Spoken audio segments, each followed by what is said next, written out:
ফুটবলে বাংলাদেশের আরো একটা হতাশা, ঘরের মাটিতে মালদ্বীপের কাছে তপুদের হারের লজ্জা।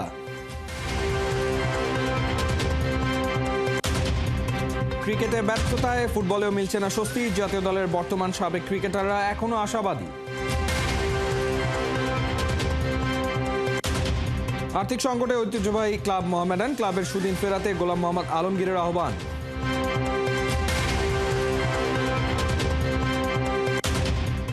মাঠে ফিরতে চলেছেন তামিম ইকবাল খান, এনসিএল এর টি-20 ফরম্যাটে চট্টগ্রামের হয়ে খেলতে চান।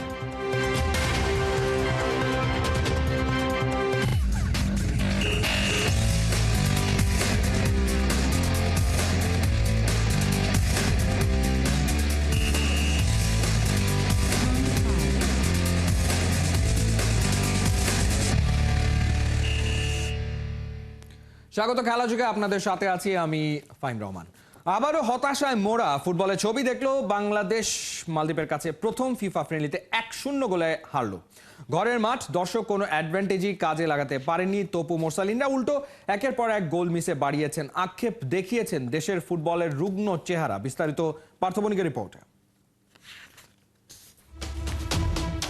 বিষণ্ণ মুখ, মাঠে ধূলিসাৎ দেহ, মাথায় হাত সমর্থকদের, এ যেন বাংলাদেশ ফুটবলের ভেঙে পড়া চিত্র। যে মালদ্বীপের বিপক্ষে শেষ 3 ম্যাচে বাংলাদেশ অপরাজিত, আছে 2 জয়, তাদের কাছেই কিনা ঘরের মাটিতে তপুরা বড্ড অসহায়। প্রথম প্রীতি ম্যাচে মালদ্বীপের কাছে 1-0 গোলে হারের পর আরও একবার ফুটে উঠল বাংলাদেশ ফুটবলের দুর্দশা। গ্যালারিতে বসে বাফুফের সভাপতি তাবিত আওয়াল দেখলেন কিভাবে ফুটবলের 12টা বাজিয়ে গেছেন কাজী সালাউদ্দিনরা। যদিও ম্যাচের শুরুতে তপুদের ঘিরে ছিল ব্যাপক প্রত্যাশা, বছরের 5ম ফিফা ফ্রেন্ডলিতে কিংস অ্যারেনায় বাংলাদেশ, অন্যদিকে 13 মাস পর আন্তর্জাতিক ফুটবলে মালদ্বীপের প্রবেশ। লাল সবুজদের সমর্থনে এদিন ভক্তদের তুমুল উচ্ছ্বাস, তপুদের ঘিরে ওরা করতে চেয়েছিল জয় উল্লাস। মাঠে উপস্থিত ছিলেন বাফুফের নবনির্বাচিত প্রেসিডেন্ট তাবিত আওয়াল, চোখে মুখে প্রত্যয়, নতুন দায়িত্বে দেখতে চান বাংলাদেশের জয়। কিসের কি, বাংলার মাঠে মালদ্বীপ উল্টো আগ্রাসী।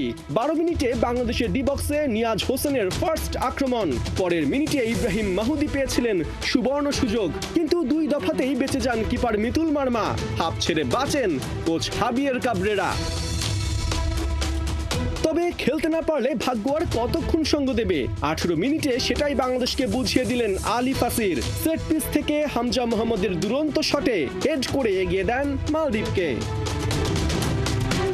1 গোলে পিছিয়ে পড়া বাংলাদেশের এরপর একের পর এক গোল মিসের মহড়া। 19 মিনিটে ফাহিমের ক্রসে রাকিব সহজ সুযোগ করেন হাতছাড়া। 30 মিনিটে স্বাগতিকদের আরেক সুযোগ এনে দেন ইসা ফয়সাল, তার ক্রসে ফাহিমের ভলি খুঁজে পায়নি জাল। এরপর পুরো প্রথমার্ধ জুড়েই বাংলাদেশের গোল না পাবার আক্ষেপ, কখনো রাকিবের শট ডিফ্লেক্ট হয় ডিফেন্ডারের গায়ে, তো কখনো সোহেল রানার জোরালো শট ফেরে গোল পোস্টে লেগে। এই 1-0 গোলে পিছিয়ে থেকে বিরতিতে যায় তপু মোরসালিনরা, দ্বিতীয়ার্ধে বাড়ে ম্যাচে ফেরার তাড়না। কিন্তু এবারও সব পরিকল্পনা বুমেরাং। 55 মিনিটে এক ফাউল করে মালদ্বীপকে সুযোগ এনে দেন ইসা ফয়সাল, ডি বক্সের বাইরে ডেঞ্জার জোন থেকে আলী ফাসিরের শট পোস্ট মিস করলে হাফ ছেড়ে বাঁচে স্বাগতিকরা। এরপর বাকি সময় জুড়ে মোরসালিন রাকিবদের একের পর এক সুযোগ মিসে বাংলাদেশ জয় থেকে দূরে সরে একটু একটু করে। শেষ পর্যন্ত 1-0 গোলের জয়ে বিজয়ীর হাসি নিয়েই মালদ্বীপ মাঠ ছাড়ে। কিংস অ্যারেনায় শনিবার বাজবে বাংলাদেশ মালদ্বীপ শেষ ম্যাচের দামামা। বাংলাদেশ পাবে তো ওই ম্যাচে জয়ের দেখা। পার্থবণিক, 71। ক্রিকেটে ভালো সময় যাচ্ছে না একদম, তাই ক্রিকেট নিয়ে ক্রেজও কমছে। সেই সুযোগে হারিয়ে যাওয়া ফুটবল কি জায়গা করে নিতে পারবে সাধারণ মানুষের মনে? টাইগার ক্রিকেটের 2 সাবেক অধিনায়ক হাবিবুল বাশার সুমন এবং নুরুল হাসান সোহান দুজনেই হাজির ছিলেন বাংলাদেশ মালদ্বীপ ফ্রেন্ডলি সিরিজের প্রথম ম্যাচের গ্যালারিতে। ফুটবল নিয়ে নিজের ভাবনার কথা জানিয়েছেন খেলাযোগকে। কিংস অ্যারেনায় চলছে ফুটবল খেলা, বাংলাদেশ ধুঁকছে। তারপরেও দেখা গেল মালদ্বীপ গ্যালারির পেছন সাইডে এক ঝাঁক কাছাকাছি বয়সের দর্শক বাংলাদেশ ফুটবল দলের জার্সিতে সমানে গলা ফাটাচ্ছে।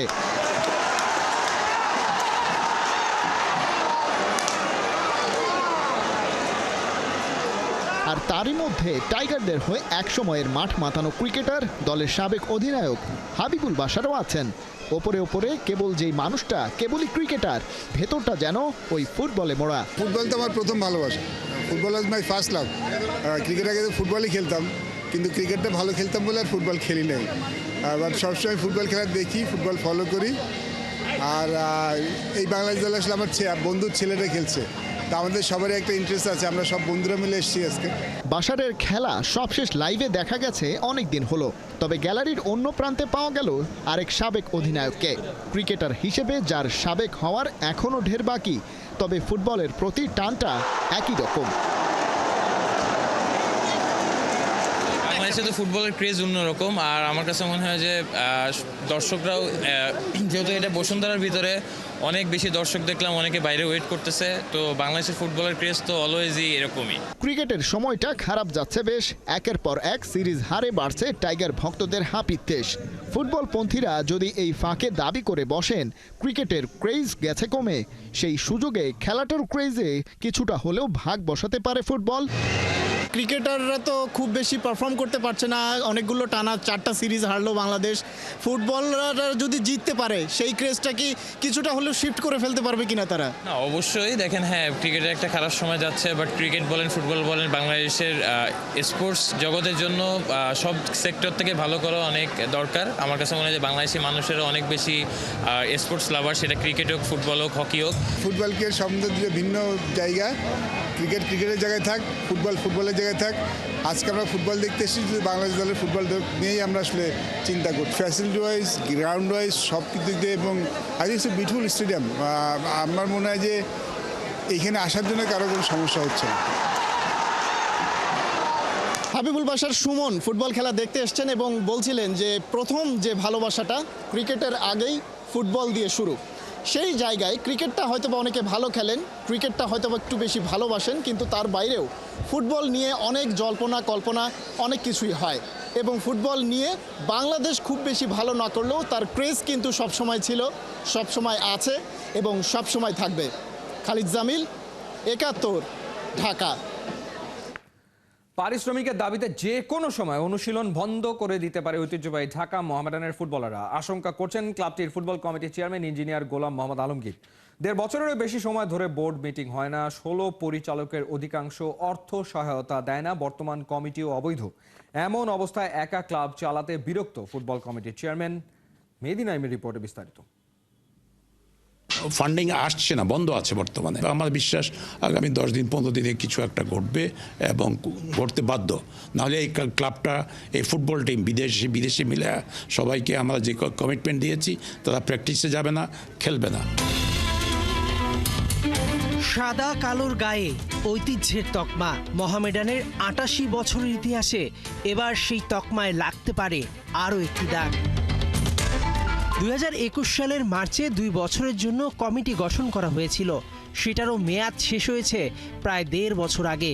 বর্তমান কমিটি এক প্রকার অবৈধ, সবাই অর্জনে ভাগ বসাতে আসে, কিন্তু ১৬ পরিচালকের অধিকাংশ অর্থ সাহায্য নিয়ে ক্লাবের উন্নতিতে এগিয়ে আসে না।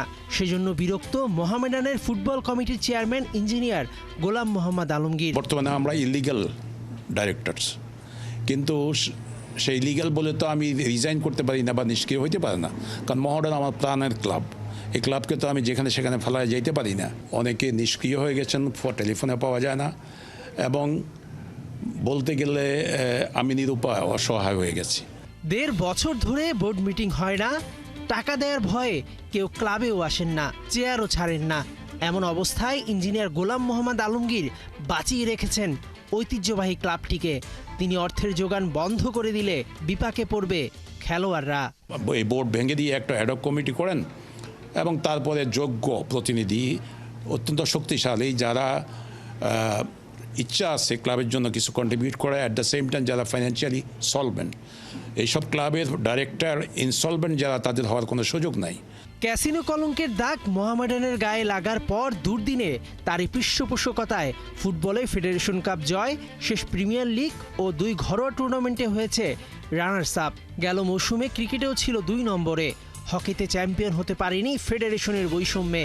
সাঁতারে প্রায় 1 দশক ধরে পৃষ্ঠপোষকতা করছেন। ফুটবলার উন্নতি খাতুন সহ বিভিন্ন ডিসিপ্লিনের অনেক খেলোয়াড়দের সাহায্য করে যাচ্ছেন নীরবে। তবে মোহামেডানের দায়ভার একা আর কত?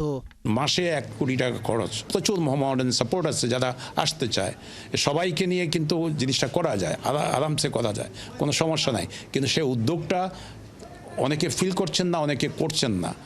এই জিনিসটা আমার কাছে খুব পেইনফুল মনে হয়।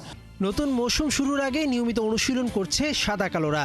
বাড়ছে খরচ, কিন্তু দুধের মাছিদের উদাসীনতা। বাংলাদেশের ফুটবল ইতিহাস সমৃদ্ধ করা ক্লাবটা থেমে গেলে দায় নেবে কে? মেহেদী নাইম, ৭১। বিপিএল এর আগে এনসিএল টি20তে খেলতে চান তামিম ইকবাল খান, তবে ফিটনেস পরীক্ষায় পাশ করেই ফিরতে হবে তাকে জানিয়েছেন নির্বাচক হান্নান সরকার। এদিকে 1 বছর পর দলে ফেরা নাসুম আহমেদের পারফরমেন্সে স্বস্তিতে নির্বাচকরা। সাকিব না থাকলেও দ্রুতই নাকি কমে আসবে 3 ফরম্যাটে বাঁহাতি অর্থোডক্স বোলারের অভাব। নাইয়ান বিন জসিমের রিপোর্ট। ক্রিকেটার হিসেবে ইন্টারভিউ দিচ্ছি, আমি এখন তো ক্রিকেট খেলা ছাড়ি নাই। কমেন্ট্রি বক্স না, মাঠেই যে পুরো ফোকাস, সেটা চেন্নাইতে মজার ছলে পরিষ্কার জানিয়ে দিয়েছিলেন তামিম ইকবাল। দেশে ফিরে কোমর বেঁধে নেমেও পড়েছেন মিস্টার খান। প্রায় প্রতিদিনই হোম অফ ক্রিকেটে ঝরাচ্ছেন ঘাম। সবশেষ বিপিএল এর চ্যাম্পিয়ন ক্যাপ্টেন, চ্যাম্পিয়ন ব্যাটসম্যান। এবারও তামিম তার সেই ফর্ম নিয়ে ফিরতে চান। তার আগে এনসিএল টি20, সেখানেও খেলবেন তামিম। তবে তামিমকে নাকি আগে পাশ করতে হবে ফিটনেস পরীক্ষায়। তামিম ইকবালের বিষয়টা আসলে এটা তো তামিমের কল, পাশাপাশি হচ্ছে এখানে বোর্ডের আমাদের টপ ম্যানেজমেন্ট রয়েছেন, তাদেরও কিছু কল রয়েছে। বাট তামিম এনসিএল টি20টা খেলবে এটা মোটামুটি একটা তার ইচ্ছা পোষণ করেছে, এবং সেই জায়গাটায় তার খেলাটা মোটামুটি কনফার্ম আপনি ধরে নিতে পারেন। তামিম খেলে স্বাভাবিকভাবে চিটাং ডিভিশনের হয়েই খেলবে। সো টি20টা সে খেলবে, কয়টা ম্যাচ খেলবে, কখন খেলবে, এই বিষয়গুলো আরও সময় রয়েছে আমাদের টি20র আগে। সো সেটা আমরা আলোচনা করবো। বাট এনসিএল টি20টা সে খেলার ব্যাপারে আগ্রহ প্রকাশ করেছে। ফিটনেস টেস্ট সবাইকে দিতে হবে, এটা আমাদের একদম বেসিক একটা ক্রাইটেরিয়া, যেটা হলো ফিটনেস টেস্টে অ্যাটেন্ড করবে, তারপরে তার একটা টার্গেট থাকে, সেই টার্গেটটা রিচ করতে হবে। কিছু কিছু সিনিয়র প্লেয়ারের ক্ষেত্রে আপনি দেখবেন যে আমাদের ফিটনেস টেস্টে আমাদের যে মানে ফার্স্ট টার্গেট যেটাকে রিচ করতে হবে, সেটা রিচ না করেও 2-1 প্লেয়ারকে আমরা সুযোগ দিয়েছি যারা সিনিয়র প্লেয়ার, তাদের ক্ষেত্রে সেরকমটা হয়েছে যারা ন্যাশনাল লিগ এখনও খেলছে। সো তামিমকেও নিশ্চয়ই সেই ক্রাইটেরিয়ার মধ্যে দিয়ে আসতে হবে ফিটনেস টেস্টে পার্টিসিপেট করে। জাতীয় দলে তামিমের ফেরা না ফেরা নিয়ে জল্পনা কল্পনা কম না।